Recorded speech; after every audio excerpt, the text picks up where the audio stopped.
Is baby-led weaning safe? Like, can my baby really start eating finger foods as they transition off of infant milk? If you're worried about choking, or maybe you've been wondering whether the baby-led weaning approach is right for your baby, you are not alone. In this video, I'll walk you through the top safety concerns, sharing what the research says so that you can feel confident about starting solid foods. And stay tuned, because I'll also explain a super common practice that most parents do without realizing it that's actually increasing their baby's risk of choking.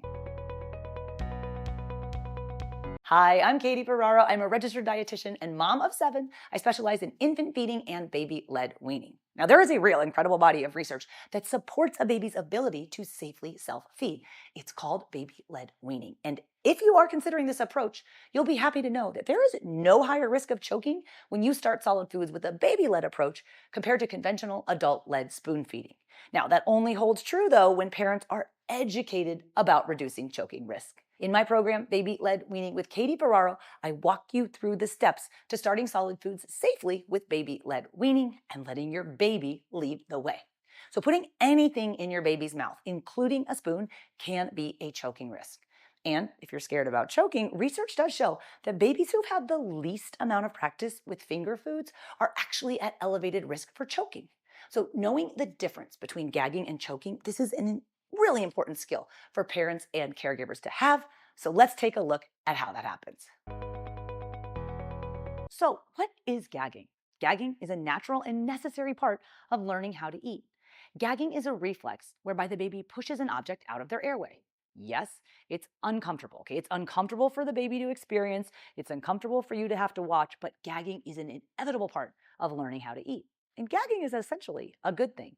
It's an important component of this whole process that your baby is learning.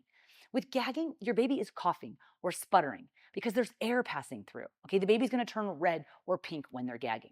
But your baby can work through a gag on their own. Your baby who is 6 months of age, plus demonstrating the other reliable signs of readiness to eat, okay, that baby can recover from a gag on their own. We do not intervene during a gag. If you lunge at your baby or you frighten or you startle your baby when they're gagging, that can cause the food that the baby is gagging on, it causes it to be sucked into their airway. And it turns what was a harmless gag into a potentially harmful choke. The first thing we need to remember when we're getting over our fear of gagging is that babies can recover from gags on their own and they don't need us to intervene. Gagging is usually going to be audible. During a gag, your baby is going to be sputtering. They're going to be making noises and turning red. Again, it's concerning and sometimes hard to watch at first, but ultimately it's a good thing because there's air there and your baby is making noise. So what then is choking? Choking is silent. There is no noise, and your baby turns blue, and blue is bad. Remember, with gagging, there's noise because there's air going through and your baby's gasping, sputtering. There's air going in and out. That's a good thing. Your baby turns red or pink when they're gagging. But with choking, there's no noise and the baby usually turns blue.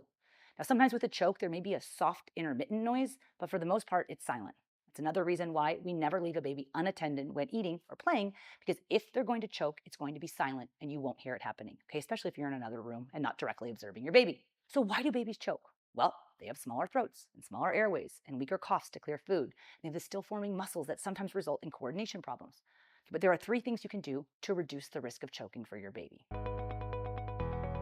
The 3 primary things that you can do to lower your baby's choking risk are: number 1, wait until your baby's 6 months of age or 6 months adjusted age if born prematurely, and when they're showing you the other reliable signs of readiness to eat, most notably the ability to sit on their own.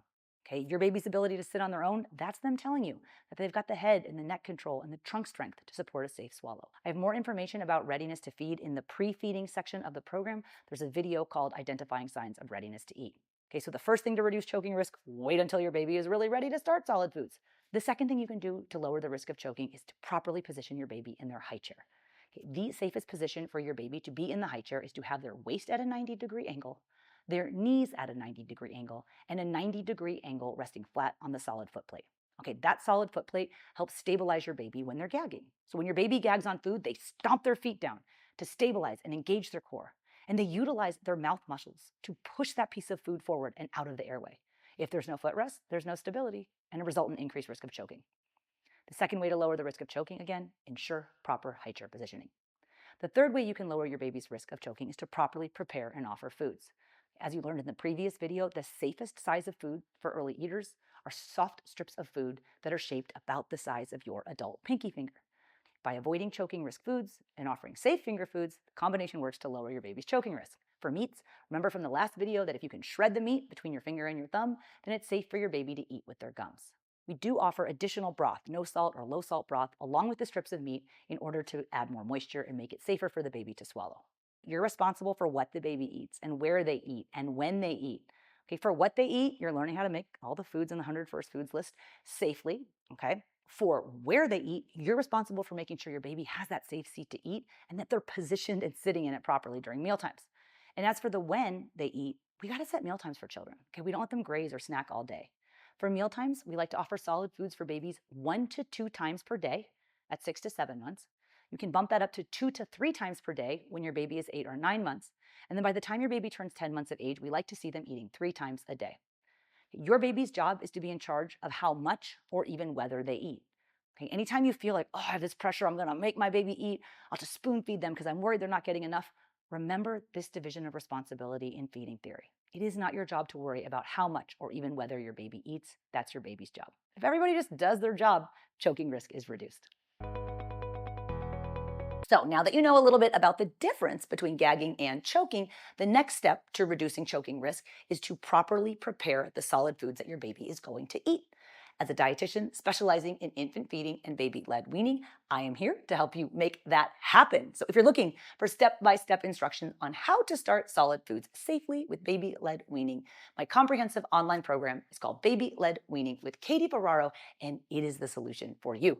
This is an expert-led, proven approach to help your baby learn to eat real food. The program is packed with video trainings to help you master baby-led weaning, along with meal plans, feeding schedules, shopping lists, recipes, videos, instructions for preparing over 100 safe foods for your baby's age and stage. And when you join the Baby-Led Weaning with Katie Ferraro program, you also get access to my 100 First Foods Daily Meal Plan, so you literally never have to worry about which food to feed your baby next. You can sign up and get started today at babyledweaning.co/program or check out the link in the video description to learn more, and happy feeding.